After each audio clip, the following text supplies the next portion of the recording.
Muy buenas noches, muchas gracias a Sandra Patricia, Iván Daniel, Claudia Yasmín y Marta Edith por conectarse a esta primera sesión de la estrategia de retención y permanencia denominada Aprendiendo con mi tutor. Yo pues soy el director y tutor de este curso que se denomina Finanzas Internacionales y Mercados Financieros Globales. Y bueno, vamos a iniciar con unas diapositivas que elaboré para ustedes relacionadas con el sistema monetario internacional, el Fondo Monetario Internacional, y bueno, los últimos cambios que han habido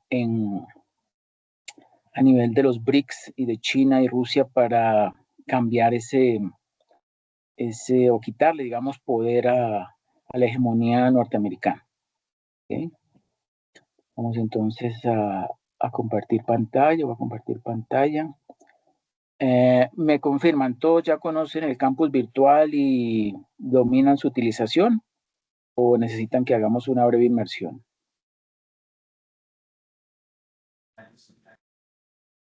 Se domina, gracias. No sé, los otros Director, buenas compañeros que noches. dicen. Buenas noches, doctor William, ¿cómo le va? Muy bien, sí, señor. No, en mi parte lo conozco a la perfección. Usted ya tiene doctorado en eso, sí. Sí, Bueno, señor. perfecto. Ok, excelente. Entonces vamos directamente a la materia, porque pues, por eso estamos acá. Yo sí les ruego, porque quiero también interactuar un poco con ustedes, y estos temas se dan mucho para interactuar, entonces para que ustedes opinen, si tienen algún aporte importante o me pueden detener y lo agregan, ¿ok? Porque la idea es esa, que haya una interacción.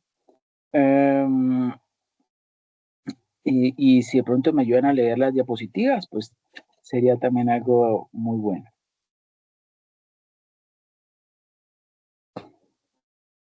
Bueno, entonces, ¿me confirman si observan allí la portada?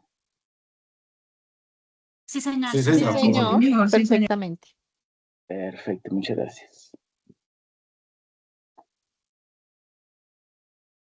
Bueno, entonces vamos a iniciar con la definición del sistema monetario internacional. ¿Qué es el sistema monetario internacional? Pues es ese marco institucional establecido para efectuar pagos internacionales, para acomodar esos flujos internacionales de capital y determinar las tasas de cambio o tipos de cambio entre las diferentes monedas, ¿sí? Podemos decir que es un conjunto de acuerdos internacionales, instituciones, mecanismos, reglas y políticas para que funcione la economía global, ¿sí? Recuerden que este sistema monetario internacional surgió después de la guerra, de la Segunda Guerra Mundial, ¿cierto? Obviamente dirigido o impulsado por Estados Unidos y los aliados, por allá en Bretton Woods. Ahorita vamos a hacer un repaso de eso, pero pues como para que tengan una idea, ¿no? ¿De qué consta? Pues consta de unos arreglos cambiarios, ¿sí? Unos flujos de capitales, vamos a ver ahorita la definición del DEC, y un conjunto de instituciones, normas y convenciones que rigen su funcionamiento. Los marcos de política monetaria nacionales encajan o deben encajar y son esenciales para pues, que funcione bien ese sistema global. ¿Cuáles son las ventajas de contar con un sistema monetario internacional que funcione bien o correctamente? Pues que un sistema que funcione correctamente promueve el crecimiento económico, la prosperidad a través de la asignación eficiente de recursos, una mayor especialización en la producción basada en la ventaja comparativa y la diversificación del riesgo. También fomenta la estabilidad macroeconómica y financiera al ajustar los tipos de cambios reales a los cambios en el comercio y en los flujos de capital. Digamos que eso fue la idea con la que se planteó. Vamos nosotros ahora más adelante y quiero que ustedes me ayuden opinando sobre qué creen ustedes qué papel está jugando ahora ese, ese sistema monetario internacional, si está funcionando, si no está funcionando. ¿Ok? Bueno. Empecemos con una definición importante que es la esterilización monetaria. La esterilización monetaria es una medida de política monetaria utilizada por los bancos centrales para que las entradas y salidas de capital de un país pues no vayan a perjudicar a su economía. Se hace para evitar esa apreciación de la moneda del país. ¿Saben qué es apreciación de la moneda, no? Peso dólar.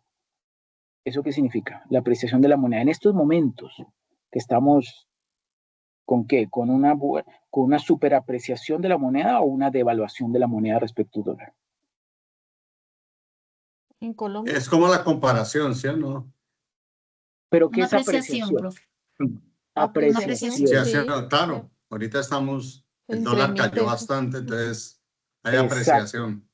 correcto, muchas gracias. Exactamente, estamos con una buenísima apreciación de la moneda que hacía muchas décadas pues no ocurría, ¿sí? Y lo increíble es que no es por, por gestión nuestra, es a nivel internacional, es la pérdida o la desconfianza causada por el gobierno norteamericano en cuanto a las políticas y las decisiones que ha tomado a nivel internacional, que pues ustedes ya saben cuáles son. Y bueno, también vamos a ver ahorita con esa dificultad que actualmente enfrenta Estados Unidos para poder vender sus bonos, ¿sí? Del tesoro, porque pues muchas economías a nivel mundial se están deshaciendo de ellos, incluso no volvieron a comprar, ¿sí? Y en lugar de eso están comprando ¿qué? Oro. ¿Mm? Ahorita vamos a ver todo eso. Bueno, por ejemplo, bueno, sí, por ejemplo, cuando un banco central observa que se está apreciando la moneda de su país más de lo que les interesa, lo que hará es actuar para frenar esa apreciación, debido principalmente a que los mercados financieros están vendiendo moneda extranjera y comprando moneda nacional. El Banco Central procederá a comprar divisa extranjera y vender moneda nacional, pero para comprar esa moneda extranjera necesitará dinero, ¿sí? O sea que eh, de lo contrario, pues provocaría un agujero en la balanza de pagos. Lo más frecuente, lo más común es que para financiarse emita deuda, ¿sí? O sea, emitir bonos del tesoro, ¿sí? O sea, TES en el caso colombiano. ¿Para qué? Para entregar un documento, un título y poder captar, bueno, pesos, si es en pesos o dólares, si lo que se requiere es dólares, ¿cierto? Mediante esta compra de moneda extranjera estará esterilizando el efecto negativo de la compra de moneda extranjera y así compensando la balanza de pagos. Ocurre lo mismo en el caso contrario, ¿sí? Cuando la moneda de un país se está depreciando, que no es este caso, el peso no es el caso, sería el caso del dólar americano, pues el Banco Central, bueno, en este caso sería la Fed de los Estados Unidos, ¿cierto? Podrá optar a vender divisas extranjeras que dispongan sus reservas. Bueno, claro que la verdad ellos lo que tienen son dólares, es todo lo que tienen sus reservas y ellos mismos son los que lo emiten. Así tratará de frenar la caída de su moneda.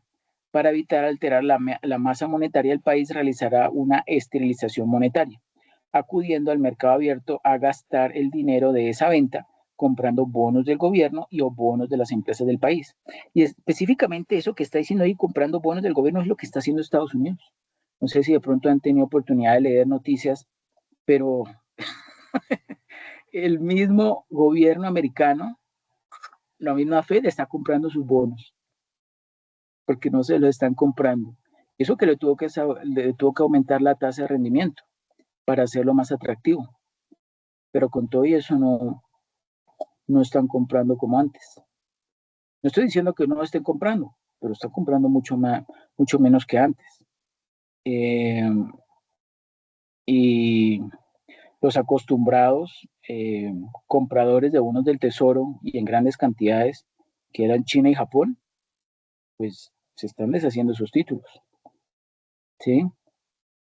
Y eso obviamente afecta el valor del dólar como divisa a nivel internacional. ¿Ustedes han leído un poco más acerca de esto o se están empapando un poco?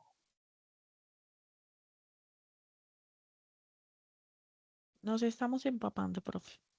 Ah, bueno. Bueno.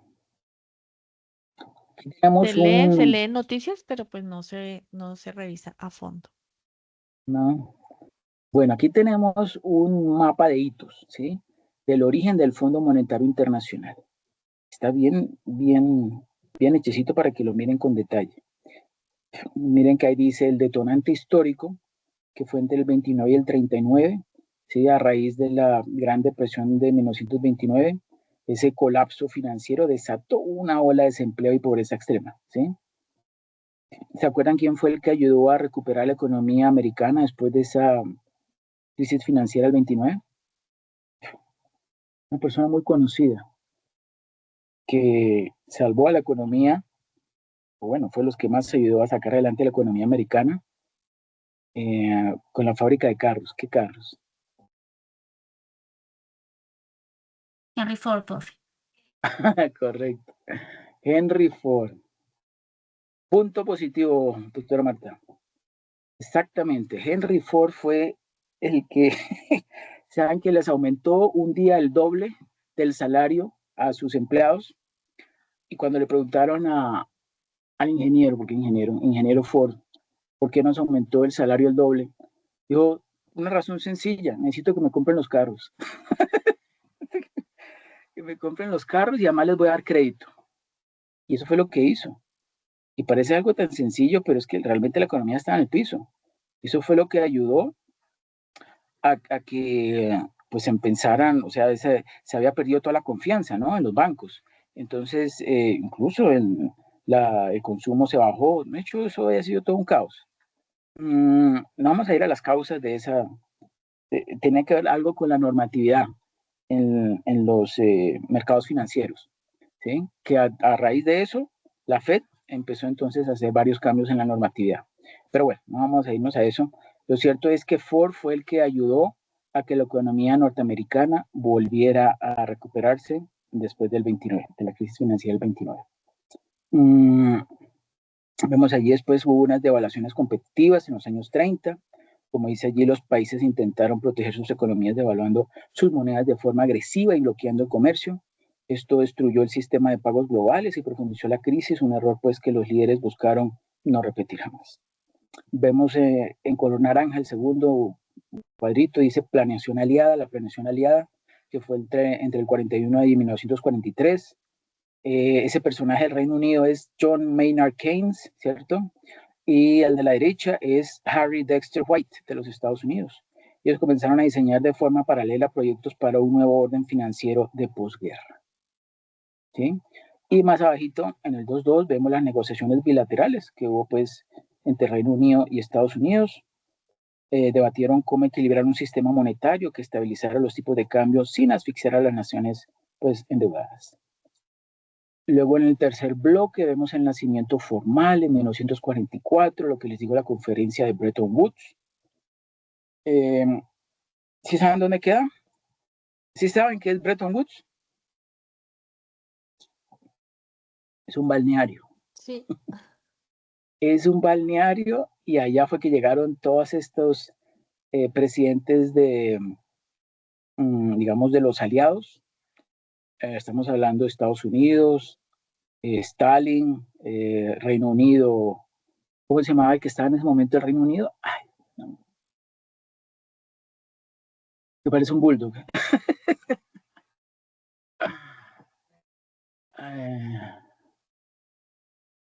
Bueno, ahorita que no me acuerdo. Bueno, y los demás entonces países europeos que pues tenían sus economías destruidas, ¿no? Bueno, entonces se reunieron 730 delegados de 44 naciones aliadas, se reunieron en New Hampshire, Estados Unidos, y firmaron el convenio constitutivo el 22 de julio del 44. Se aprobaron formalmente los estatutos para dar luz verde tanto al Fondo Monetario Internacional como al Banco Mundial. El objetivo principal, fijar el valor de las monedas respecto al dólar estadounidense, o sea, que se pudiera ¿sí? convertir el dólar estadounidense en oro y con ello evitar guerras comerciales. Okay. Y por último tenemos la puesta en marcha, que fue entre el 45 y el 47, ¿sí? O sea, después de la guerra. Entonces hubo una creación oficial el 27 de diciembre de 1945. Los primeros 29 países ratificaron el tratado en Washington, naciendo así legalmente el Fondo Monetario Internacional. Y el 1 de marzo de 1947 ocurrió que, pues el primer préstamo por 25 millones, ¿sí? 25 millones de dólares. El Fondo Monetario Internacional abrió sus ventanillas financieras y otorgó su primer préstamo histórico a Francia por 25 millones de dólares en mayo de ese año 1947. ¿Sí? Pues podemos decir entonces que los primeros esfuerzos para organizar de alguna forma el sistema monetario internacional para reemplazar el patrón oro ¿Recuerdan qué era el patrón oro?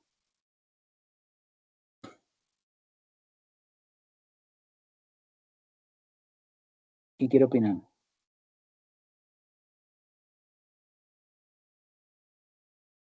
Patrón oro,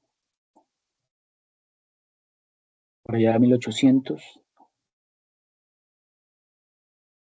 liderado por Reino Unido. Bueno, precisamente fue Reino Unido, obviamente con el visto bueno de las demás economías europeas, que plantearon que el oro, y es muy lógico y coherente, ¿sí? Que el valor del oro fuera digamos, la garantía, ¿sí? de, de, de, de reserva de las economías, ¿sí? El oro, ¿sí? Pero resulta que llegó un momento, todas las economías estaban creciendo, ¿sí? Finales de 1800, comienzos de 1900, y resulta que la cantidad de oro que al menos había en manos de, del mundo en ese momento, pues no alcanzaba a cubrir todos los valores pues de las empresas y de la producción que había en ese momento, y entonces fue cuando decidieron cambiar ese patrón oro, ¿sí? Entonces, como les estaba comentando, se intentó de alguna forma pues que el sistema monetario internacional reemplazara ese patrón oro, ¿sí? Debido a esos desórdenes que han ocurrido en 1930, y las primeras pues propuestas sistemáticas se hicieron hasta 1942, ¿sí? En los círculos gubernamentales de Reino Unido y los Estados Unidos. Esas propuestas estaban dirigidas a encontrar una solución a los problemas monetarios que, pues, que se esperaba que después de la Segunda Guerra Mundial se acabaran. Los estudios y las propuestas estuvieron encabezadas por este señor que tenemos ahí en el 2.1, que es Harry Dexter White, del Departamento del Tesoro de los Estados Unidos, y el famosísimo economista John Maynard Keynes de Inglaterra, de Reino Unido. Habían pasado más de 3 años desde la propuesta original, cuando la Conferencia Monetaria y Financiera Internacional de las Naciones Unidas y sus asociados, ¿sí?, que se reunieron en Bretton Woods, que eso es en el estado de New Hampshire, ¿sí?, dio su aprobación pues al nuevo sistema. Esto se reflejó en los artículos del Acuerdo del Fondo Monetario Internacional, luego fueron adoptados el 22 de julio del 44, entraron en vigor, como dice allí, el 27 de diciembre del 45, ¿sí?, y continuaron sin cambios durante casi 25 años, ¿sí? Ese acuerdo internacional pues perseguía dos objetivos principales. Primero, la corrección de los problemas de la balanza de pagos, y segundo, la creación y regulación de la liquidez financiera internacional. Se creó el famoso DEC, que significa Derecho Especial de Giro. ¿Sí? ¿Eso qué es? Es un activo de reserva creado por el Fondo Monetario Internacional y asignado a los países miembros participantes en proporción a sus cuotas para satisfacer la necesidad mundial a largo plazo, ¿cierto?, de complementar los activos de reserva. Se podía utilizar DEC para obtener reservas en divisas de otros países miembros y efectuar pagos internacionales, y pues hacer pagos también al Fondo Monetario Internacional. Ese DEC no es una moneda, ni es tampoco un pasivo del Fondo Monetario Internacional. Es más bien un derecho potencial sobre monedas de libre uso. ¿Okay? DEC. Ahorita vamos a ver el ECU, que es algo similar que ocurrió en Europa. Bueno, ¿quién me ayuda por favor leyendo este diapositivo?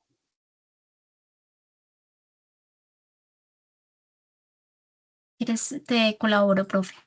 Gracias, amor. ¿Me escuchan? Sí, muy bien. Ok.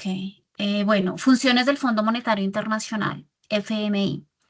En cuanto al primer punto, el acuerdo establecía que un país solo podría variar la relación de su moneda con el oro, es decir, su paridad, cuando existieran desequilibrios fundamentales que no pudieran resolverse por otros medios, y ponía énfasis sobre políticas monetarias y fiscales.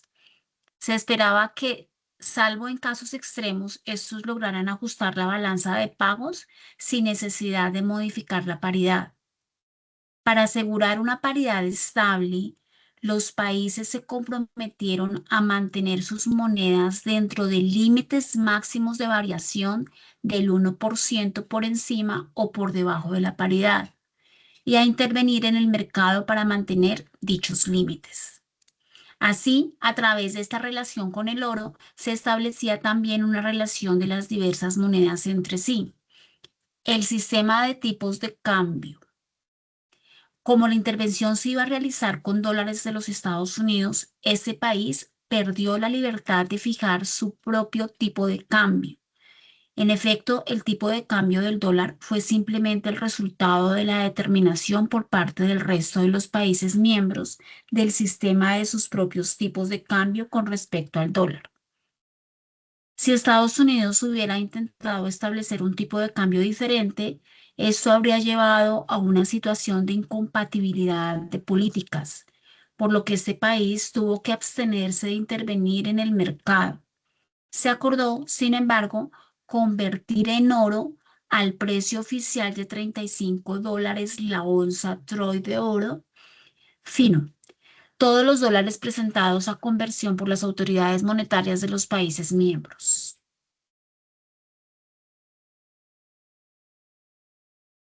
Perfecto, muchas gracias. Bueno, entonces sigo. Así el dólar es la moneda de intervención y uso corriente en los pagos internacionales. Los tipos de cambio de las distintas monedas se establecían con relación al dólar.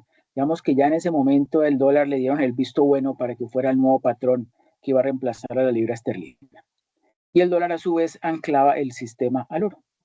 Se esperaba que el Fondo Monetario Internacional recomendaría medidas de ajuste tanto para los países con déficit como para los que tenían superávit en sus pagos internacionales y se estableció un sistema de préstamos a mediano plazo para los países que tomaron medidas de ajuste, pues con el objetivo de cubrir ese plazo necesario hasta que dichas medidas surtieran efecto. En cuanto a la creación de liquidez financiera, pues el convenio constitutivo del Fondo Monetario Internacional disponía que este debía regularse mediante cambios uniformes en los valores nominales. ¿Sí? ¿De qué? Pues de las monedas, que no son sino cambios en el precio del oro, expresados en todas las monedas en la misma proporción, es decir, más unidades monetarias por la misma cantidad de oro, aumentando así la liquidez internacional, aunque naturalmente solo en términos de monedas, pues sí, no de oro. Un segundo medio de modificar la liquidez internacional era mediante acumulación de más oro en las bóvedas de los bancos centrales. Así, la creación de liquidez internacional estuvo ligada al total de reservas existentes en oro, producción anual de ese metal y su cotización en unidades monetarias. Por un lado, los países europeos necesitaban acumular sus reservas, mientras que por el otro, la rápida expansión del comercio mundial después de la guerra, pues generó una creciente necesidad de medios de pago. Lo que les digo, las economías europeas después de la Segunda Guerra Mundial estaban destruidas, pero luego empezaron ¿sí?, a reconstruirse, a crecer, ustedes saben, a recomponerse. Ellos ya tenían la cultura, ya tenían el conocimiento, know-how. Lo que hicieron fue volver o tener la oportunidad de aplicar eso con nuevas empresas, con nuevas áreas, nuevas tecnologías, etcétera, etcétera. Y llegó un momento en que esos valores que había en esos momentos equivalentes de oro, pues eran insuficientes para los valores monetarios en que había aumentado, ¿sí? La producción, el nivel de vida, la cantidad de personas, porque obviamente los baby boomers, pues fue una gran cantidad de personas que nacieron después de la Segunda Guerra Mundial y obviamente la tasa de natalidad se disparó, ¿sí? Etcétera, etcétera. Para acumular, los países europeos mantuvieron persistentes superávits en sus pagos internacionales, lo que solo fue posible gracias a los persistentes déficits de Estados Unidos, financiados a través del aumento de pasivos corrientes externos de Estados Unidos. Lo anterior nos lleva hasta uno de los grandes problemas que planteó el esquema ideado en Bretton Woods, que fue la falta de incentivos para realizar ajustes en países con persistentes superávits o países capaces de financiar sus déficits con su propia moneda, que se acumulaban en el exterior. El sistema presentaba tres carencias principales. Primero, una carencia en cuanto a estímulos para realizar ajustes que hacían recaer el peso de estos ajustes en los países deficitarios y sin moneda de reserva, ¿sí? O sea que como quien dice, a los que estaban endeudados, entonces les daba más duro, ¿sí?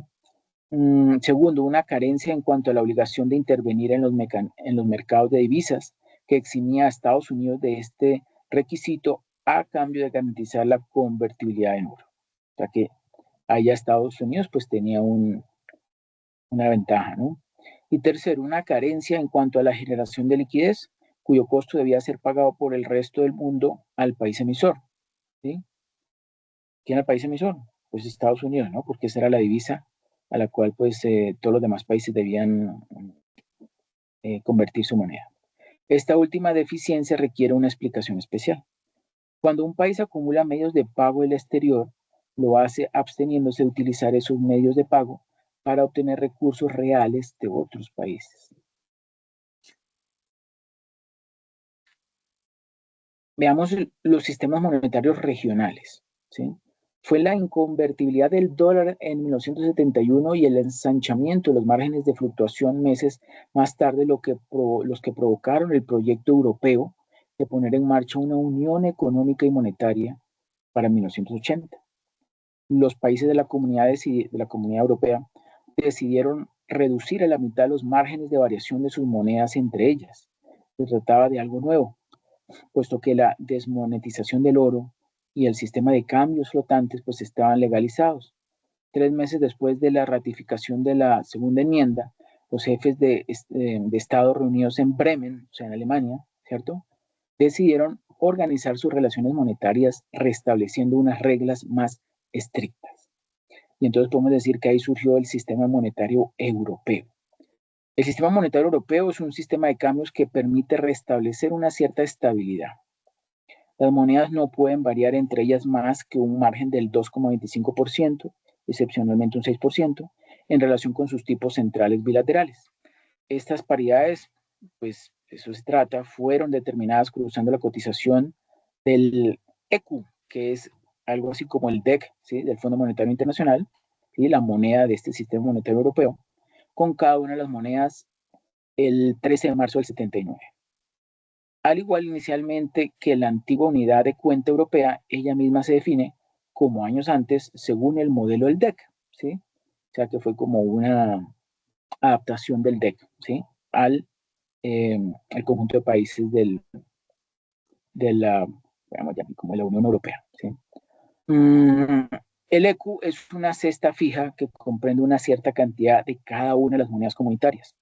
Su composición es objeto de revisión cada 5 años, o era, ¿no?, lo que permite modificar el peso de cada moneda e introducir la de los nuevos países miembros, ¿sí? Pues ustedes saben que hay esas monedas que están entre paréntesis, pues ya no existen, ¿no? El dracma en el 84, la peseta en España y el escudo de Portugal en el 89.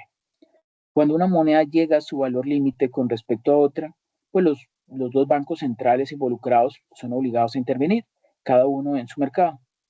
El sistema monetario internacional más eficiente y equitativo genera la confianza necesaria para poder tener flujos internacionales de bienes, servicios, y pues porque regulan y facilitan la cooperación entre los países, ¿sí?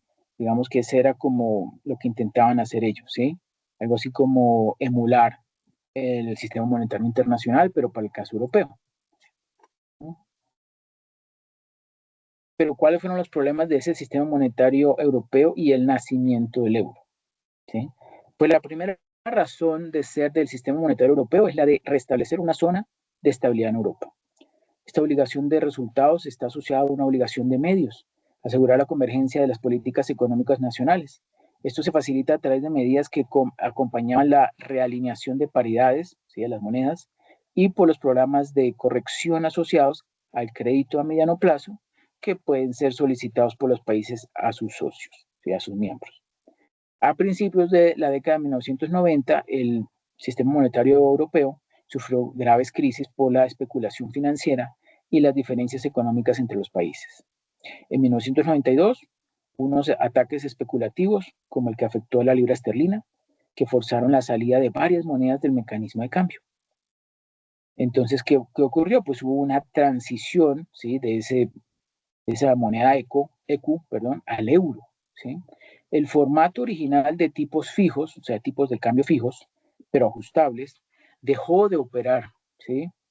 Al avanzar ese plan de integración entre los países europeos. El proceso concluyó formalmente con las siguientes tres etapas o tres hechos más importantes. Primero, el Tratado de Maastricht, en 1991. ¿Quién me dice dónde queda Maastricht? Se gana un punto. Rápidamente.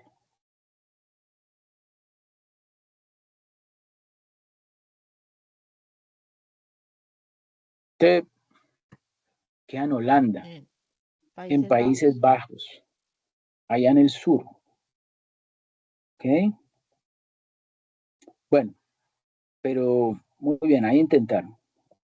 Bueno, entonces se aprobaron reglas para llegar a la unión monetaria. Eso fue en el 91.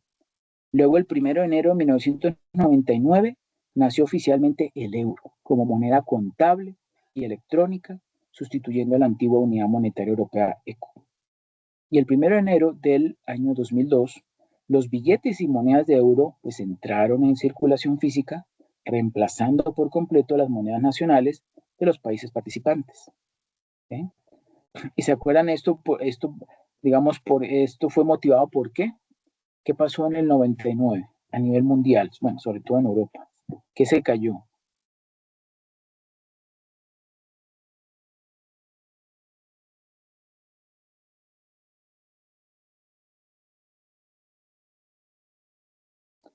No, pero no fue el 99, en el 89. En el 89, ¿qué se cayó? ¿No fue el muro de Berlín, profe? Correcto, correcto, muy bien. La caída del muro de Berlín. Eso fue un gran acontecimiento. Ese fue el Sí, acontecimiento que le mostró al mundo que la URSS se estaba desintegrando. Y Alemania, sí, señor. que era una economía, siempre ha sido una economía pues muy poderosa, pues lo separaba ese muro entre la parte, ¿cómo era? La Alemania federal y la Alemania democrática.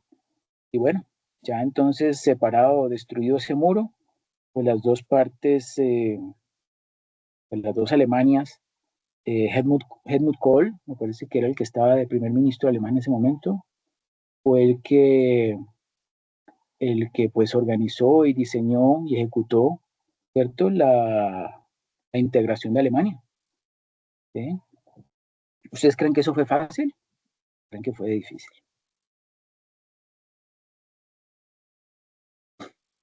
¿Y por qué? Opinen. Estamos aquí para interactuar. ¿Cómo es la pregunta, Profe, ¿Cómo es profe? la pregunta, ¿nos profesor? confirmas la ¿Repito? pregunta, por favor? Claro. ¿Ustedes creen que esa gestión que hizo Helmut Kohl, el primer ministro de Alemania en ese momento, para unificar las dos Alemanias, fue algo sencillo o algo difícil? ¿Y por qué?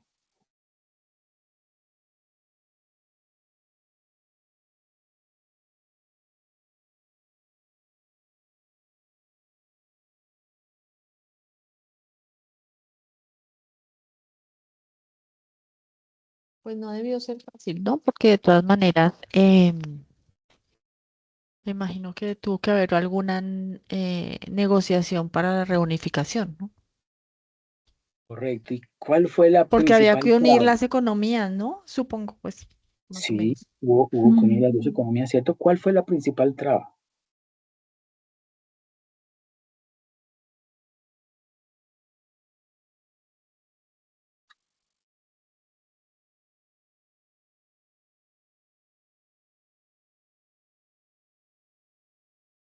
No, Pues eso el fue un tema proceso económico, ¿no? bastante, eso fue un ¿Cómo? proceso bastante complejo. Sí, Había disparidad en temas económicos, en temas de idiosincrasia, obviamente de cultura. exacto. Exactamente. Ese último es el más importante, Marta, Matica. Sí, Ideológico. señor. La forma de pensar. La forma de pensar de la Alemania federal, que era la que estaba dirigida, Sí, impulsada por los Estados Unidos, tenía un desarrollo muchísimo más avanzado ¿sí? Y con, pues ustedes saben, liderado por Estados Unidos, pues su idea era el capitalismo, era crear empresas, mejorar la calidad de vida de las personas, eh, mejorar todo en forma correcta, En cambio, el pensamiento que estaba liderando, o el pensamiento de los alemanes que estaban en la Alemania democrática, que por cierto era democrática, no tenía nada, era la que estaba manejando la URSS, pues tenían un pensamiento mucho más atrasado, eh, tenían una serie de restricciones, sobre todo de no poder, digamos, comunicarse con los demás, pensar pues en la libertad, todo era controlado, ¿sí? Como las películas que se veían, ¿cierto? En los años 90 y comienzos de los 2000, lo que ocurría con todos los países que estaban dentro de la URSS. Eso de escuchar las llamadas y de vigilar a todas las personas, pues eso afectó muchísimo el desarrollo de la Alemania democrática y ese fue, yo creo que el factor más difícil de poder solucionar allá en Alemania. Eh, Muchos años después, todavía en los años 70, 80, el desempleo más alto estaba en esas regiones donde antes estaba la Alemania democrática, ¿sí? Por eso, esa ideología que les habían dejado la URSS a esos alemanes, ¿no? Ahora, no puedo decir que todo eso fue malo, ¿no? Eh, digamos que cuando se integraron las dos Alemanias, obviamente también se integraron los pensamientos, ¿sí? Ellos obviamente se pusieron a evaluar ambos, ambos sistemas, el capitalismo y el socialismo, comunismo, y bueno, seguramente eso pues ayudó a formarse una buena idea sobre los beneficios y los perjuicios de cada uno de ellos, ¿no? Y también, ¿se acuerdan de Angela Merkel? Sí, ¿Quién fue Angela Merkel? era la presidenta o Presidente ministra no, de, sí, primer no, ministro. primer ministra, algo así. Primera Correcto, ministra de Alemania. Una señora exactamente. supremamente inteligente, Muy muy inteligente, inteligente. muy estudiada, amiga de la investigación, Sí. docente, además predicadora. Su padre era un importante, pues, ¿cómo llamarlo? Funcionario de la iglesia eh, luterana, ¿sí? Y ella viajó a muchas partes de Alemania, pues, predicando también. Bueno, pero lo cierto es que ella se crió en la Alemania democrática, ¿sí? Y logró salir adelante, estudiar y llegar a ser la primer ministra. Y bueno, eso fue, incluso para Alemania fue un gran cambio porque ellos no habían tenido jamás una, una mujer, una dama como primer ministra.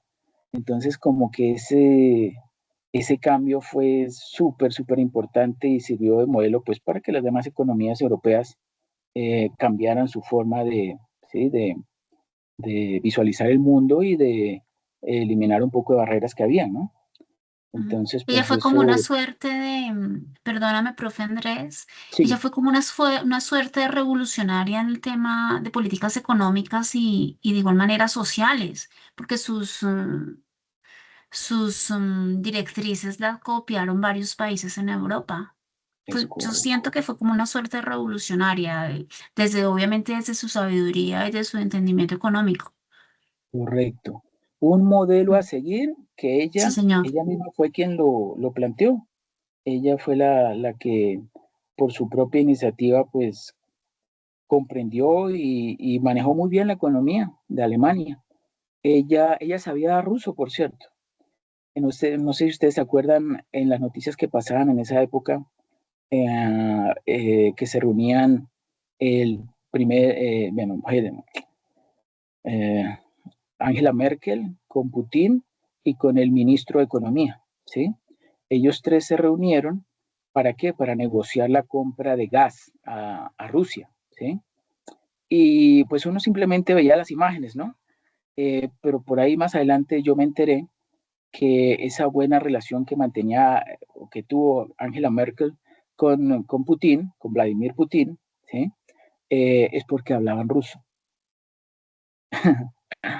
Hablaban ruso y eso obviamente, pues, digamos, se acercaba a los dos y obviamente si, digamos, Alemania estaba interesado en comprar un gas, obviamente a su vecino ruso, que antes consideraban enemigo, que de un momento a otro pues pasaron a ser amigos y obviamente se lo daba a un precio muy bueno y Rusia encantaba la vida pues a venderle gas a Alemania, pues digamos que eso fue muy beneficioso, ¿no? Para ambos. Pero luego ocurrió o surgió la famosa guerra con Ucrania y ahí todo eso se cayó, se echó para atrás. Y obviamente afectó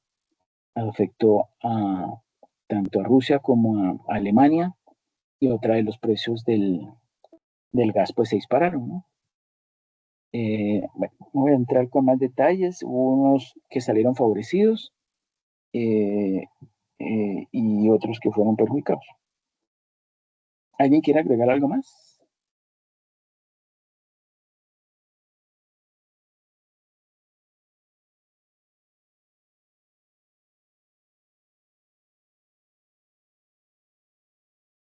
Bueno, ¿quién me ayuda leyendo esta diapositiva, por favor? Requerimientos del Sistema Monetario Internacional. Yo, profe. Bueno, gracias. Requerimiento del Sistema Monetario Internacional. En un entorno de liberalización y de desregulación, es el mercado el que define las reglas del juego e impone la disciplina. La principal característica de los mercados financieros internacionales en la actualidad es una alta volatilidad de todas las variables económicas, en particular de los tipos de cambio. El pronóstico de los tipos de cambio es prácticamente imposible, por lo que surge la necesidad de administrar el riesgo cambiario. La volatilidad de los tipos de cambio se debe a las modificaciones constantes de las variables económicas, el progreso tecnológico y la liberalización financiera. Suben o bajan los precios relativos de los commodities como el petróleo, el cobre. Se transforma el poder relativo de diferentes países. Se acelera el desarrollo de China mientras que Europa se estanca, entre paréntesis, y se forman nuevos bloques regionales. Las telecomunicaciones reducen los costos de transacción y facilitan los movimientos internacionales de capital. La disponibilidad inmediata de abundante información cambia la tendencia de los mercados en cuestión de minutos. Muchas gracias. ¿Quién leyó?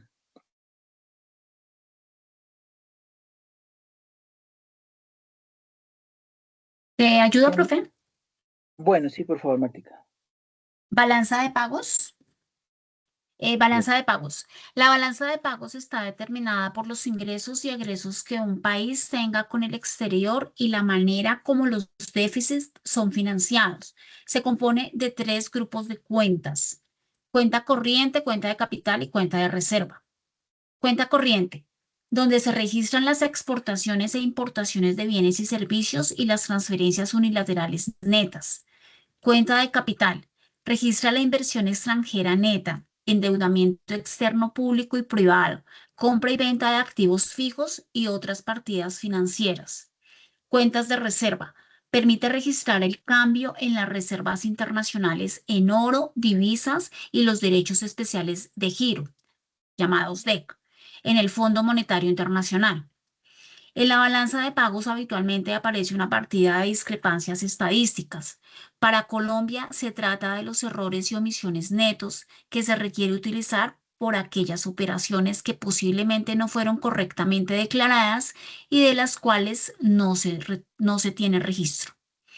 Es claro que de acuerdo con la naturaleza del registro por partida doble, no debería existir discrepancias, pero infortunadamente en la práctica es muy difícil que esto cuadre perfectamente. La razón fundamental radica en que los débitos y créditos en realidad son registrados por separado y además provienen de fuentes de información diferentes, llámese aduanas nacionales, bancos o empresas. Para el noveno mes del año 2019 se registraron importaciones por 43.828.9 millones de dólares en precio FOB, mientras las importaciones fueron de 54.690.8 millones de dólares en precio FOB. Esto arrojó el mencionado desbalance por un valor de 10.861.9 millones de dólares precio FOB, el cual creció el 0.8%, frente al año anterior. Muchas gracias, Martica. Ustedes saben en este momento cómo estamos con lo de la diferencia entre lo que importamos y lo que exportamos. ¿Estamos importando más o menos? Pues en los últimos años siempre hemos importado más que exportado, profe. Casi que Pues no sé, toda la al punto vida. de hora del 2025 sí habrá cambiado, pero No, no. ¿Sabes qué no? Yo hice un trabajo hace poco sí, específicamente de eso, la diferencia entre las importaciones y exportaciones, y siempre hemos importado más de lo que hemos exportado. Y se agrandó mucho más esa brecha ahorita en el 2025, pero muchísimo. O sea que estamos deficitarios. ¿Ok? tremendo. Sí, señora. Bueno, yo voy a leer esta. Muchas gracias, Martica. Una divisa es la moneda de otro país siempre y cuando sea libremente convertible a otras monedas en el mercado cambiario. ¿Cuáles son divisas? El dólar, el euro, el yen, el yuan, bueno, y otras monedas más. Después del derrumbe del sistema comunista, la mayoría de los países tienen monedas convertibles, bueno, excepto Cuba y Corea del Norte. La convertibilidad de las monedas es muy importante para el comercio internacional y para la eficiencia económica. Sin ella, el comercio se limita a un simple trueque de mercancías. Si en este contexto los precios internos se hallan totalmente divorciados, ¿sí?, de los precios internacionales, pues el cálculo de rentabilidad de los proyectos de inversión resulta imposible. La manera más común de cotizar el tipo de cambio es cantidad de moneda nacional necesaria para comprar $1 americano. El tipo de cambio es fijo. Si el Banco Central establece su valor y después interviene en el mercado cambiario para mantenerlo. El tipo de cambio es flexible, ¿sí?, de libre flotación, como el caso de Colombia, Estados Unidos, Japón, Chile, Perú, Reino Unido, ¿sí?, si el Banco Central no interviene en el mercado cambiario, permitiendo que el nivel del tipo de cambio se establezca a consecuencia de ese libre juego entre la oferta y la demanda de divisas. El régimen cambiario, ¿qué es? Pues es un conjunto de reglas que describen el papel que desempeña el Banco Central en la determinación del tipo de cambio. El Fondo Monetario Internacional clasifica los regímenes cambiarios en 8 categorías. Primero, no existe una moneda legal. El país utiliza como medio de pago la moneda de otro país, ¿sí?, como el dólar. Ejemplos tenemos Ecuador y Panamá, ¿sí?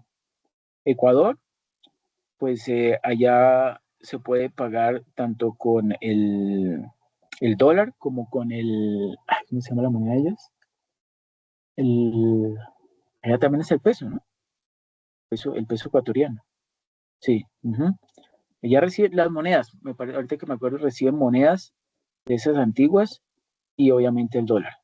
Y en Panamá, pues, ustedes saben, el balboa y el dólar, pero tengo entendido que ya todo el mundo utiliza después el dólar.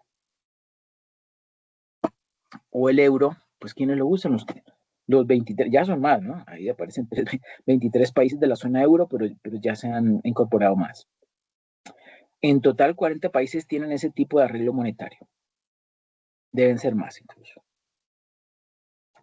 Profe, Segundo, Andrés, sí, en Venezuela también está, o sea, a raíz de la devaluación del bolívar, ahora ya en Venezuela sí, están manejando el dólar común y corriente. es correcto, digamos, por debajo de cuerda porque legalmente Mm, no lo han digamos, declarado en forma oficial, pero sí, hace varios años dentro de Venezuela, digamos, la moneda que circula es el dólar, ¿sí? Porque pues los mismos venezolanos saben que la moneda Bolívar pues no tiene ninguna garantía, ningún respaldo. En pocas palabras, nadie quiere tener esa moneda y pues la forma de ellos asegurar el valor de poder adquisitivo de la moneda, pues es a través del dólar. Y bueno, digamos que ha funcionado Hay, por ahora. hay países que tienen todavía tipo de cambio fijo. Sí, sí, claro. Hay toda economía, pero ya la gran mayoría se ha pasado al flexible, la gran mayoría. No sé exactamente el dato, voy a averiguar y les comento en la próxima de cuántos quedan todavía con fijo, ¿no? Parece que son las economías socialistas y comunistas, pero voy a averiguar. Uh-huh. Bueno, segundo, Consejo Monetario, ¿sí? El Currency Board. Por ley, la moneda nacional es convertible a una tasa fija, a una moneda fuerte. Desde que Argentina, por ejemplo, adoptó la libre flotación, es el caso más conocido es el de Hong Kong, ¿sí? El Consejo Monetario recuerda el patrón oro con la diferencia de que el papel del oro lo desempeña actualmente una moneda dura, ¿sí? Ejemplos del Consejo Monetario contra el euro, Bulgaria, Bosnia y Herzegovina y Lituania. ¿Sí? Ejemplos del Consejo Monetario contra el dólar, digamos que en otras partes del mundo, en Hong Kong, en Islas Bermuda e Islas Caimán. Tercero, moneda nacional pagada a una moneda o una canasta de monedas. Las monedas de 30 países están pegadas a una sola moneda, ¿sí? 10 países tienen sus monedas pegadas a una canasta de monedas. Moneda nacional pegada, pero dentro de bandas horizontales, 5 países. Dinamarca, Chipre, Egipto, Hungría y Tonga, una isla, ¿no? Tonga. Quinto, tipo de cambio de ajuste gradual, lo que llamamos crawling peg. Hay 4 países, o habían 4 países, creo que esto ya cambió. Bolivia, Costa Rica, Nicaragua e Islas Salomón. Ejemplo de tipo de cambio ajustable dentro de una banda, o sea, en inglés eso se llama exchange rates within crawling bands, ¿sí? 6 países, Bielorrusia, Honduras, Honduras ya cambió, Israel, Rumania, Uruguay y Venezuela. Antes, ¿no? Séptimo, flotación administrada sin una ruta anunciada, 41 países. Sin una ruta anunciada, ¿no? O sea, que no se sabe. Y octavo, flotación libre. Eso sí son la gran mayoría. Este grupo ya incluye más de 41 países.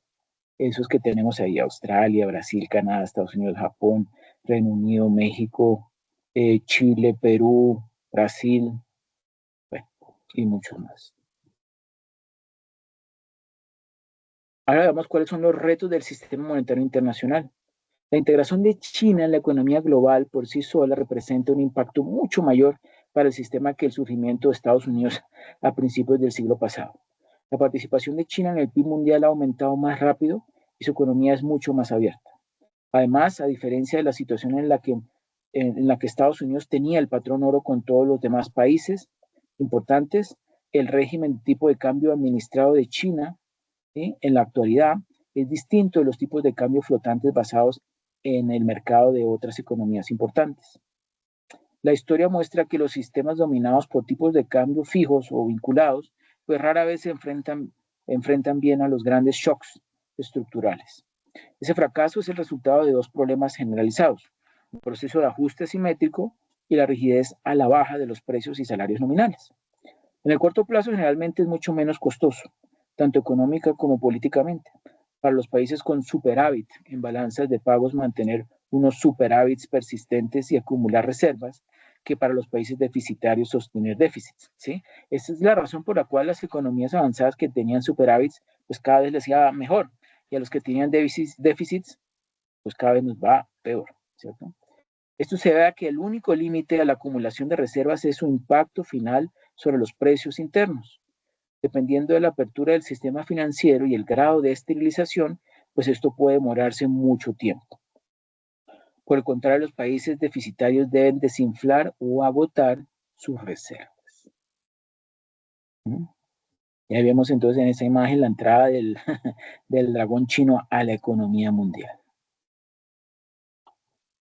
Y saben ustedes que China ya hace ya varios años implementó dentro de toda su economía una producción limpia. O sea, ellos están produciendo sin contaminar. Y esto lo planearon hace varias décadas. Y ya lo lograron de forma exitosa. Cosa que no hemos logrado.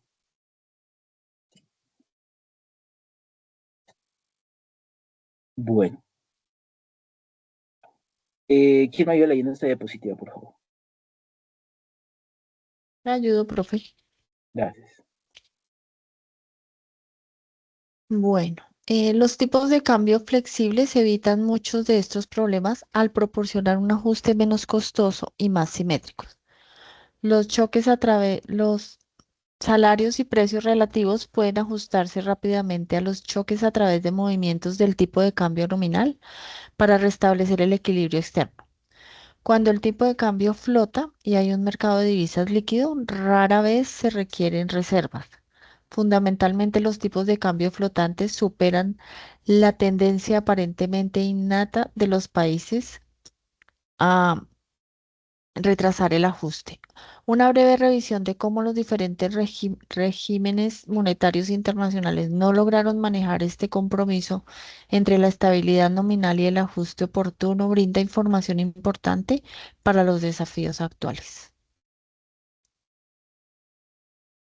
Perfecto, muchas gracias. Ahí tenemos países con tipos de cambio flexible, ¿sí? Los que yo les mencioné. Japón, Estados Unidos, Colombia, Brasil. Correcto. Correcto. Chile. También, correcto.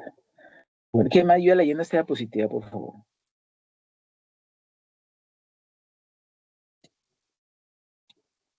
¿Quién falta por leer? Primero, bueno, opciones Yo para le evitar. colaboro. Bueno, Sí, dale, por favor. Miguel. Gracias, Martica.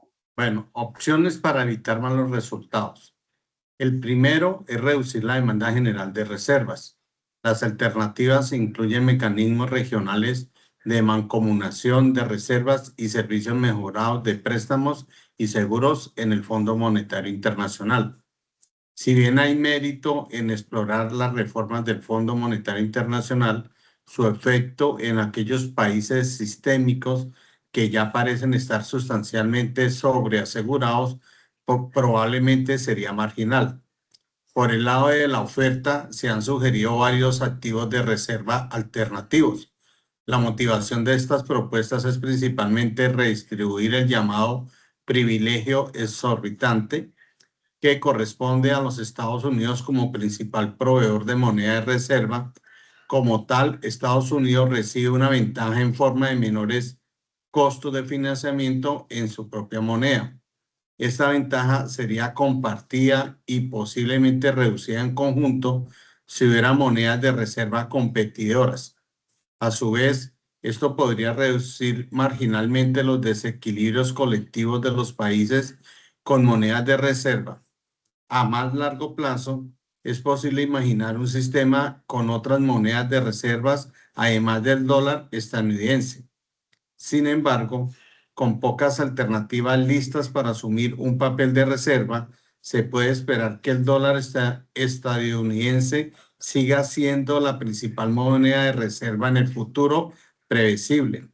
A pesar del exuberante pesimismo reflejado en el precio del oro, las existencias totales de oro representan solo 1 billón de pesos, alrededor del 10% de las reservas mundiales, y una proporción mucho menor de la oferta monetaria mundial. Las perspectivas de renminbi son discutibles sin la convertibilidad y los mercados de capitales abiertos, que probablemente contribuirán en gran medida a reducir cualquier presión para el cambio. Perfecto, muchas gracias. ¿Ese billón es millón de pesos o el billón de No, dólares? de dólares. Pero incluso creo que ya es mucho más. Creo Vale. que esa cifra está atrasada, creo que es mucho más. Bueno, muchas gracias. Renminbi, ¿es la moneda de qué país?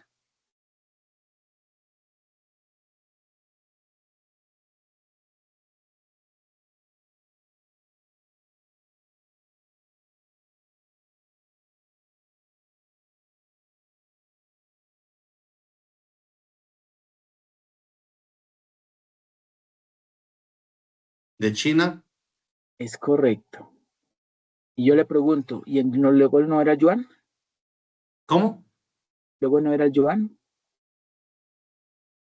Deben haberla cambiado. No. No, tranquilo. Yo le hice esa pregunta solo por molestar. Resulta que China tiene dos monedas. Dentro de China manejan el renminbi. Lo manejan los habitantes, los chinos, pues, que están dentro de la China. ¿Sí? Y ya cuando ellos reciben dólares, ¿sí? Y ellos, digamos, sí, sacan sus productos al exterior, convierten, ¿sí? Si por ejemplo vendieron en dólares, lo convierten en yuan, ¿sí? Por eso existen dentro de China esas dos monedas, el yuan y el renminbi, ¿ok? Eso pues, se les ha permitido unas grandes ventajas, sobre todo para controlar los precios dentro de la economía. ¿Mm? ¿Y cuál es la gran desventaja? Que solamente el gobierno chino es el que establece esa tasa de cambio o de convertibilidad entre renminbi y yuan. ¿Mm? ¿Qué tal el poder que tiene el gobierno? Y ellos, ahí se habla de otras dos monedas, el FEN y el Yiao. Pues yo sabía el Dice que el renminbi. Yiao es una subdivisión del yuan y el FEN es la unidad menor del yuan. Bueno, pues parece ser que tienen otra moneda, de pronto dependiendo de la zona. Como China es tan grande, de pronto en una zona manejan el renminbi y en la otra zona manejan el otro para uso interno. Y luego tendrán una convertibilidad de ese renminbi a yuan. Incluso, ¿sabían que la tasa de convertibilidad de yuan con respecto al dólar no la fija o no la establece el mercado? La establece también el gobierno chino. Y eso es lo que ha impedido a que el yuan sea aceptado formalmente como una divisa, según Occidente. Pero sí saben, de pronto no lo saben, Arabia Saudita, sí, que es el país, yo diría que es el país que más exporta o que le sale más económico exportar petróleo a nivel mundial. ¿Mm? Antes tenía un acuerdo de palabra con los Estados Unidos para aceptar dólares, ¿sí? Solamente dólares por la venta de su petróleo a cualquier país del mundo. Ahora, Arabia Saudita hizo convenios con China, ¿sí? Y le permite a China que le pague con yuanes su petróleo. Incluso ellos ya permiten que cualquier país le pague con su moneda local. Y eso obviamente le quitó poder al dólar. Y bastante. ¿Eso lo sabían? ¿Lo habían escuchado? No, señor. No, Es que señor. hay No, mucha señor. información que los medios pues no comentan, pero que si uno se pone a buscar bien en la internet, consigue eso. Consigue esa información que los medios pues no ponen a disposición de todo el mundo en forma fácil.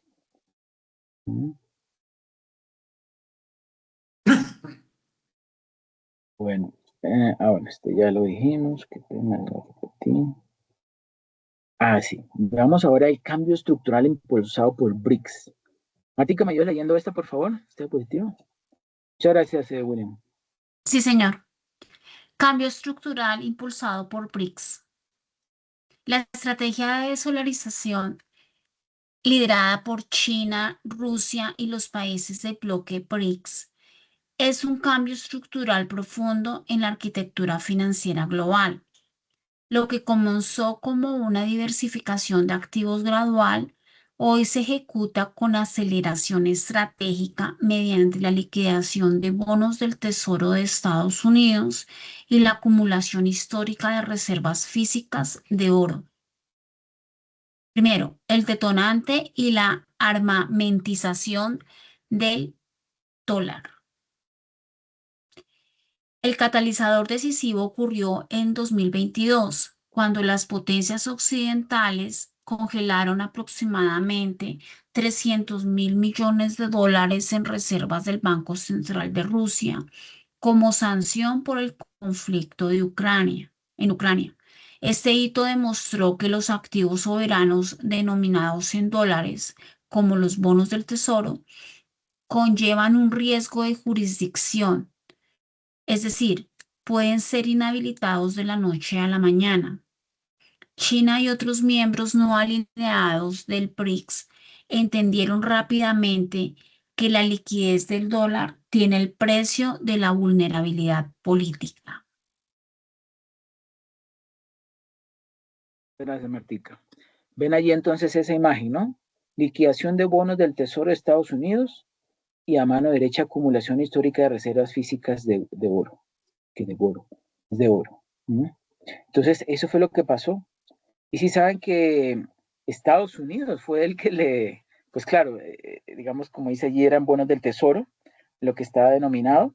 Estados Unidos fue el que se quedó con ese dinero y todavía no se lo ha devuelto a Rusia. Y Rusia lo está reclamando. Rusia lo está reclamando. Segundo, la maniobra financiera de deuda estadounidense a oro físico. La gestión actual se articula en dos frentes simultáneos. Primero, venta masiva de bonos estadounidenses. China ha reducido sustancialmente su tenencia de deuda soberana de Estados Unidos desde sus máximos históricos, a través de ventas directas o maniobras indirectas con intermediarios.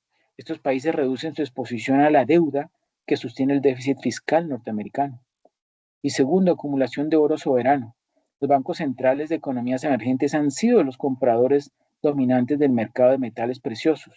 A diferencia de los instrumentos bancarios, el oro custodiado localmente carece de riesgo de contraparte. Ningún gobierno extranjero puede congelar ni sancionar lingotes almacenados en las bóvedas de Pekín, Moscú o Nueva Delhi. Y si saben que China tiene almacenada la mayor cantidad de oro en este momento del mundo, ¿no? ¿Sí sabían? ¿Quién, profe? Perdón. China.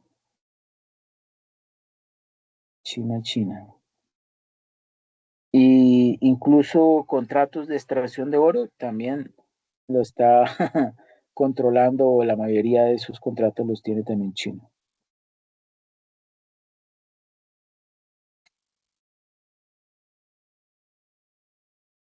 Ahora, ¿por qué el oro actúa como el ancla ideal? El metal precioso resuelve dos grandes problemas dentro del proyecto del BRICS. Primero, reserva de valor libre de devaluación. Frente a la inflación acumulada de las divisas fiduciarias, incluido el dólar, y el apalancamiento de la deuda soberana global, el oro conserva el poder adquisitivo de la moneda a largo plazo. Y neutralidad en el comercio transfronterizo. En un bloque compuesto por naciones con fricciones o asimetrías monetarias, el oro sirve como estándar neutro. Si bien la creación de una moneda única respaldada por oro sigue siendo una meta compleja a largo plazo, el lingote actúa desde ya como una garantía de liquidez para transacciones bilaterales en monedas locales.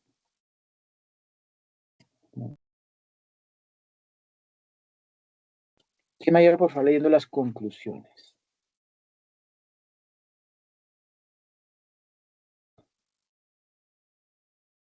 Conclusiones. En el entorno actual, las crecientes tensiones podrían estimular el proteccionismo tanto en el comercio como en las finanzas, o alternativamente aumentar las sanciones. Las consecuencias negativas para la economía mundial serían considerables. Todos los países deben aceptar sus responsabilidades de promover un sistema monetario internacional abierto, flexible y resiliente. Responsabilidad significa reconocer los efectos indirectos entre las economías y los sistemas financieros y trabajar para mitigar aquellos que podrían amplificar las dinámicas adversas. Significa mantener sus políticas financieras a revisión por pares dentro del TEC y revisión interna por parte del Fondo Monetario Internacional. Fundamentalmente significa adoptar macropolíticas coherentes y permitir que los tipos de cambio reales se ajusten para lograr un equilibrio externo a lo largo del tiempo. De hecho, en un mundo de capital global, todos los países sistemáticamente importantes y las áreas económicas comunes deberían moverse hacia tipos de cambio basados en el mercado. La transición del dólar por oro no busca destruir la hegemonía del dólar de la noche a la mañana, pero sí fragmentarla.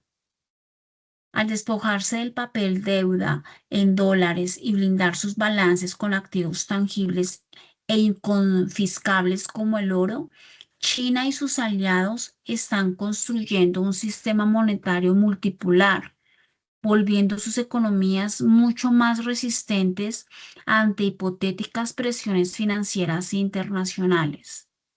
Perfecto, muchas gracias, Martica. Bueno, ahora yo les pregunto, Sí, ¿qué opinan de señor. eso? ¿Qué opinan de eso? Pues que prácticamente, profe Andrés, China está, pues con lo que tú nos acabas de mencionar, que China tiene la mayor reserva mundial en oro.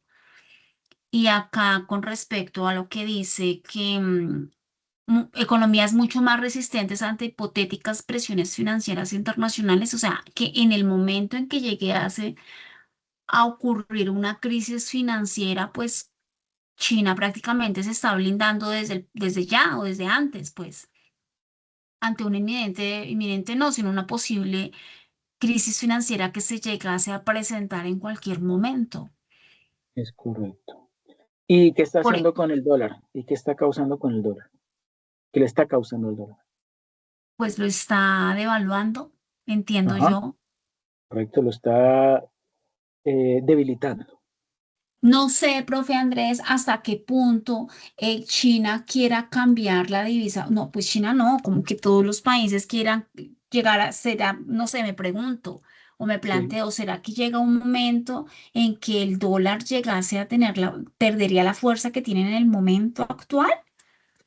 Porque de hecho la ha perdido. sí. Es que esa es Ay, la meta ay, ¿me de escuchan? China. Esa es la meta de China Mm. y de otros países pues del bloque de los BRICS.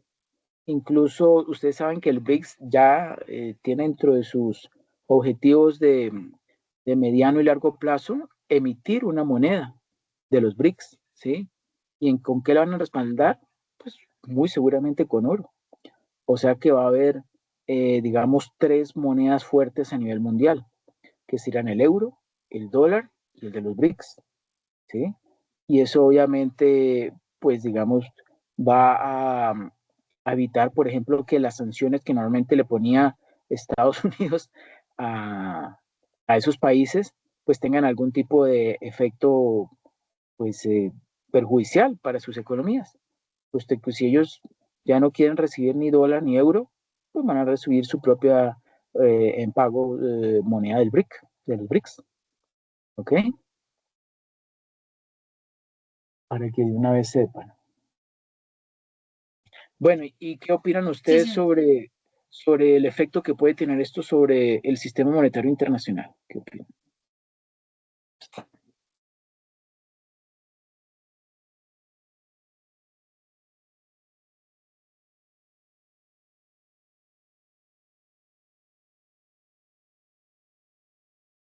¿Qué me dicen?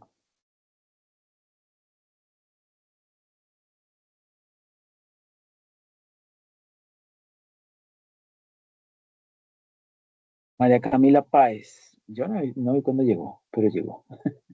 ¿Qué opinas tú?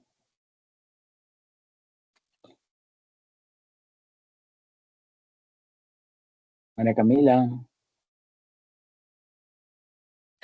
Hola, profe, buenas noches. Buenas noches, María Camila, ¿cómo estás? Bien, profe. Ah, bueno, ¿qué opinas entonces?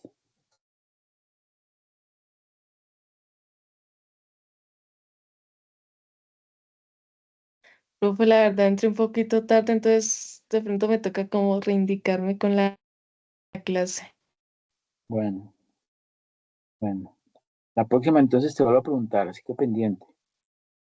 Iván Daniel, ¿qué opinas tú? Hola, profe, buenas noches.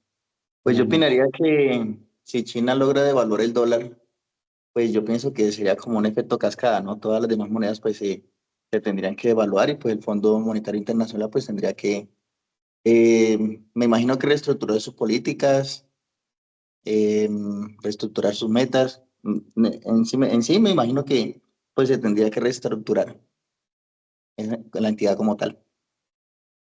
O sea que tendrán que cambiar las políticas de funcionamiento del sistema monetario internacional y del Fondo Monetario Internacional, es Sí. cierto. ¿Y algún planteamiento de cómo lo podrían hacer? Pues Plantean a pesar algo. de que, pues a pesar de que el el oro pues ya no es el respaldo, ¿cierto?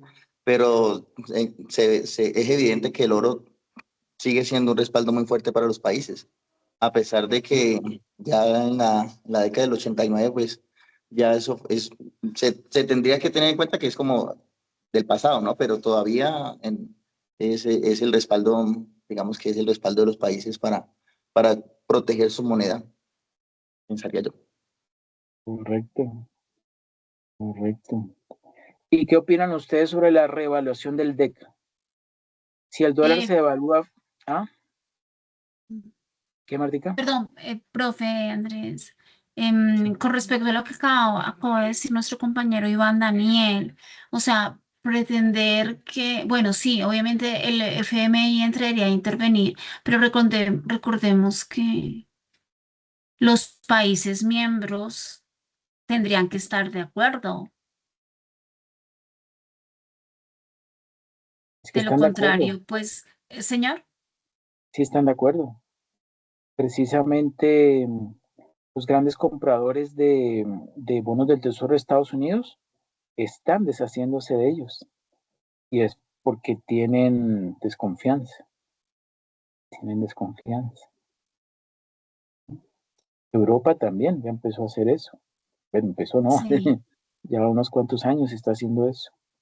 Es como una medida global, ¿no?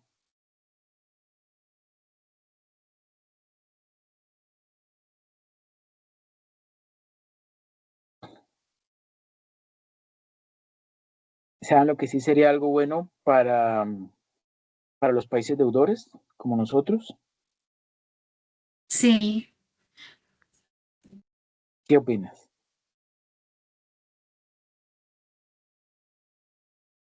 Que lo estamos viendo Per- ahorita. ¿Nos recuerdas nuevamente la pregunta, profe Andrés? Que cuál es la ventaja que tendríamos nosotros los países deudores con esta devaluación del dólar. Mm, Pues yo pensaría Los que intereses, los intereses que toca pagar.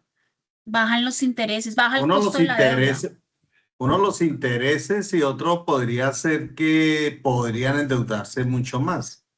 Correcto. Es lo que están haciendo, ¿saben ustedes que eso exactamente es lo que ya hace varios meses están haciendo inversionistas extranjeros y también nacionales con mucha plata? Están endeudándose Claro, en dólares, están endeudándose en dólares, ¿sí? correcto, sí. Ahorita, que día estaba un cliente con temas de máquinas, es radiólogo y un aparato que le estaba costando 300 millones de pesos en dólares.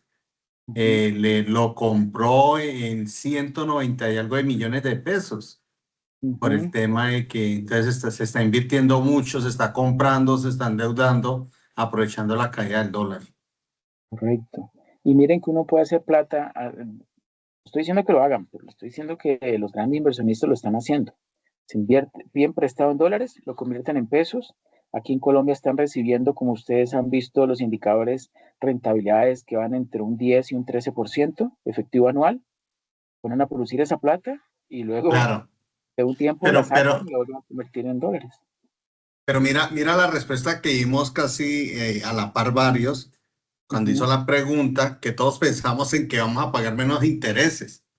Sí, se paga menos, pero lo que está, el efecto es que la gente o las empresas, como usted dice, están buscando mayor inversión, Claro. endeudarse en comprar, sin importar ahorita en el tema de no pagar intereses o pagar intereses mucho más bajos, ¿no? Ahora lo que toca es que la economía empiece a producir, porque si todo el mundo se pone a poner plata en el mercado para invertir y que esperando a que alguien compre y nadie compra o nadie consume, ahí sí, ahí sí se va a causar un problema serio. Bueno, miren, por un lado, un beneficio sería con respecto a la deuda externa. Una caída en el valor del dólar reduce la presión inflacionaria importada y balanza de manera favorable y abalanza de manera favorable el servicio de deuda externa para economías emergentes, como Colombia, con pasivos denominados, en este caso, en pesos colombianos. También otro beneficio sería una menor morosidad. Al mejorar la liquidez global y disminuir el costo de las obligaciones en dólares, se reduce se reduce el riesgo de impago sistémico pues de los países prestatarios, facilitando la recuperación de los créditos otorgados por el organismo. ¿Ok? Eso serían. Ahora, también tiene unas desventajas. Si tenemos un dólar muy bajito, tendemos a ¿qué? ¿A importar o a exportar más? A importar más, profe. Pero sí, es que a importar más, que nos sale más, con menos unidades monetarias. El asunto es que ahí sale una dicotomía, porque entonces las empresas exportadoras, llámese cultivo de flores, por ejemplo, cultivos de banano, café, entonces vamos a recibir menos dólares, más bajos. Es Sí, correcto. entonces, La balanza de pagos sí, señor. se equilibra. Correcto, correcto. Entonces está unos por otros, ¿no?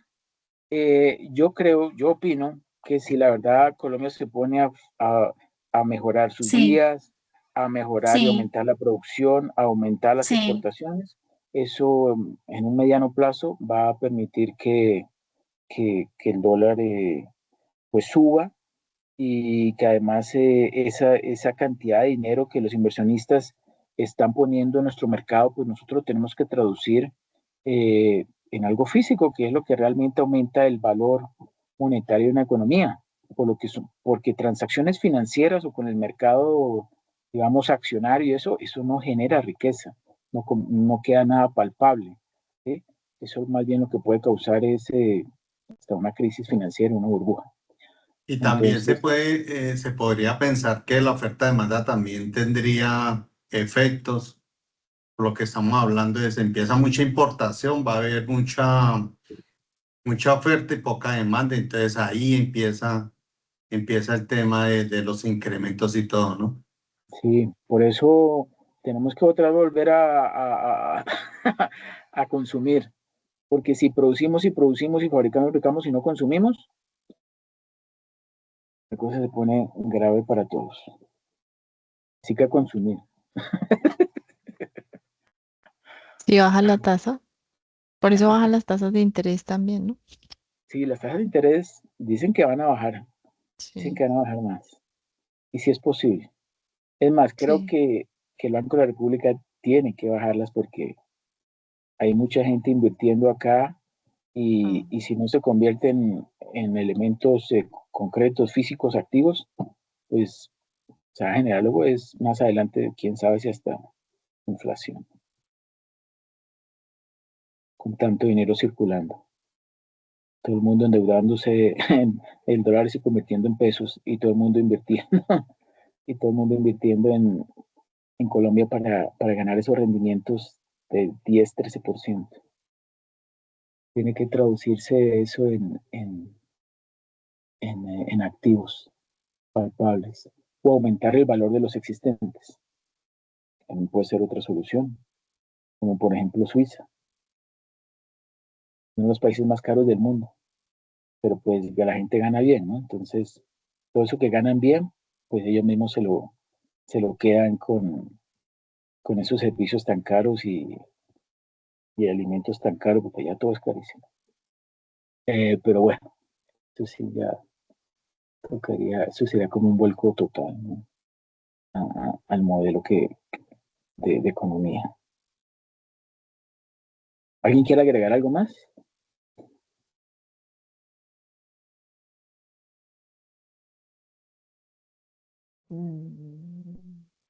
No, señor. ¿No? Bueno, pues espero que esto les haya servido como una especie de abrebocas para que puedan desarrollar pues su presentación de PowerPoint y responder esas 4 preguntas. Yo les recomiendo, si se quieren exceder de una, o sea, utilizar 1 o 2 o hasta 3 diapositivas profundizando en la respuesta de esas preguntas, bienvenido, ¿sí? Eso a mí me interesa para saber el nivel de profundidad que ustedes pueden aportar en cada una de esas preguntas. ¿Ok? Listo.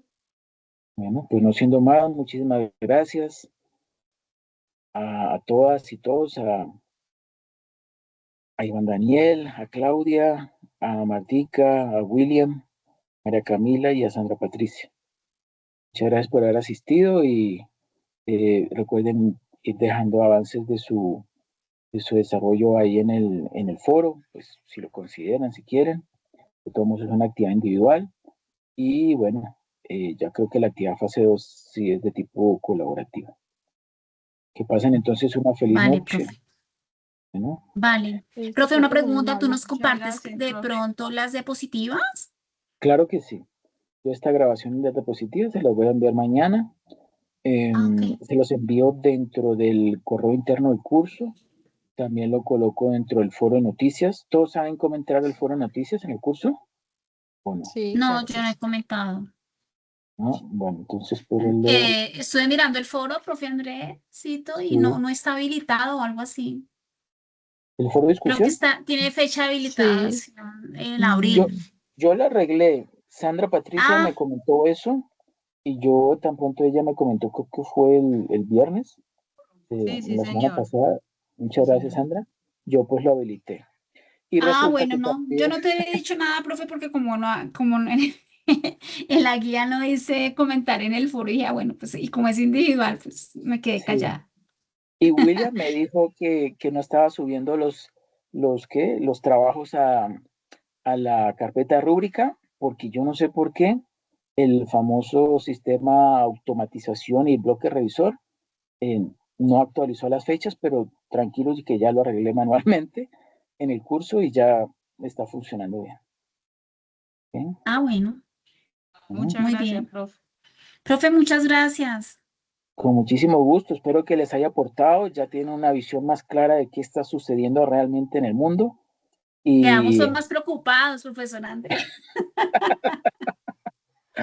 pero es mejor que sepan la realidad, Sí, es señor. mejor que sepan la realidad eh, y que vean que todos tenemos que poner de verdad para un granito, digamos, si podemos escoger entre un producto nacional y un extranjero, bueno, ven entonces que necesitamos consumir colombiano, en lo posible viajar aquí entre Colombia, en lo posible, Sí, y pues porque eso a la larga nos beneficia a nosotros y también beneficia a la economía, ¿sí?